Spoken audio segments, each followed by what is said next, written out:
సార్వత్రిక ఎన్నికల్లో సత్తా చాటడానికి అన్ని జాతీయ ప్రాంతీయ పార్టీలు తమ అస్త్రశస్త్రాలకు పదును పెడుతుంటే ఎన్నికల సంఘం వద్ద నమోదైన కొత్త పార్టీలు ఈ ఎన్నికల్లో వీలైనన్ని ఎక్కువ స్థానాలు గెలవడం ద్వారా ప్రధాన పార్టీలకు పోటీ ఇవ్వడానికి సిద్ధమవుతున్నాయి.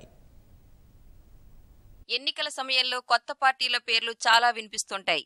వీటిలో కొన్ని అద్భుత విజయాలు సాధించి పాలన సాగిస్తుంటే మరికొన్ని కాలగర్భంలో కలిసిపోతుంటాయి.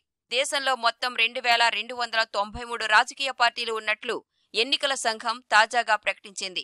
గత 40 రోజుల్లోనే 149 కొత్త పార్టీలు పురుడు పోసుకున్నట్లు ఈసీ వెల్లడించింది.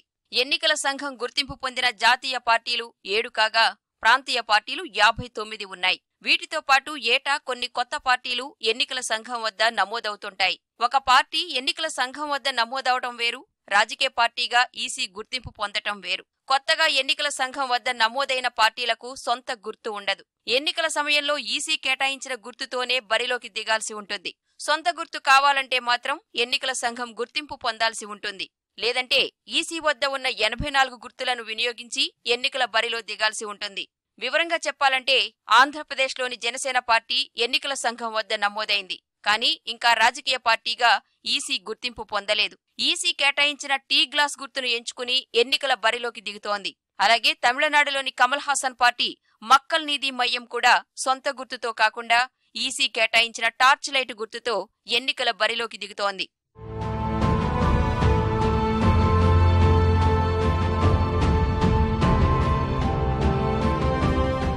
ఎన్నికల సంఘం వద్ద నమోదైన పార్టీ ఒక రాష్ట్రంలో ప్రాంతీయ పార్టీగా గుర్తింపు పొందాలంటే ఆ రాష్ట్ర అసెంబ్లీ ఎన్నికల్లో కనీసం 6% ఓట్లతో పాటు 2 శాసనసభ స్థానాలను గెలుచుకుని తీరాలి. లేదా సార్వత్రిక ఎన్నికల్లో కనీసం 6% ఓట్లతో పాటు 1 లోక్సభ స్థానాన్ని గెలిచి ఉండాలి. అలాంటి పార్టీలకు ఎన్నికల సంఘం గుర్తింపుతో పాటు సొంత గుర్తు లభిస్తుంది.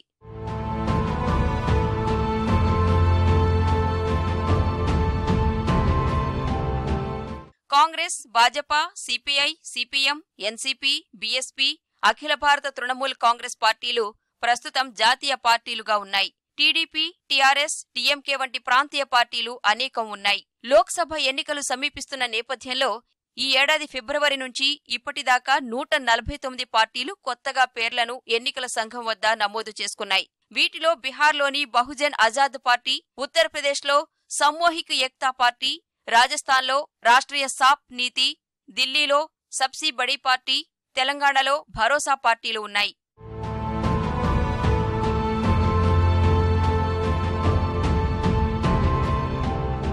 కొత్తగా నమోదైన పార్టీలు ఎన్నికల్లో ప్రధాన పార్టీలపై చూపిస్తున్న ప్రభావం అంతా ఇంతా కాదు. ప్రధాన పార్టీల మధ్య ఓట్ల చీలికకు కారణమై ఇవి ఫలితాలను తారుమారు చేస్తున్నాయి. బలమైన సామాజిక వర్గాన్ని కలిగిన కొంతమంది వ్యక్తులు వారి హక్కుల సాధన కోసం కొత్త పార్టీలు పెడుతుంటే మరికొంతమంది సరికొత్త రాజకీయ సిద్ధాంతాలతో పార్టీలను స్థాపిస్తున్నారు. కొన్ని ఎన్నికల రణరంగంలో ప్రధాన పార్టీలను మట్టి కరిపిస్తుంటే మరికొన్ని మాత్రం ఎన్నికల పోటీని తట్టుకోలేక కాలగర్భంలో కలిసిపోతున్నాయి.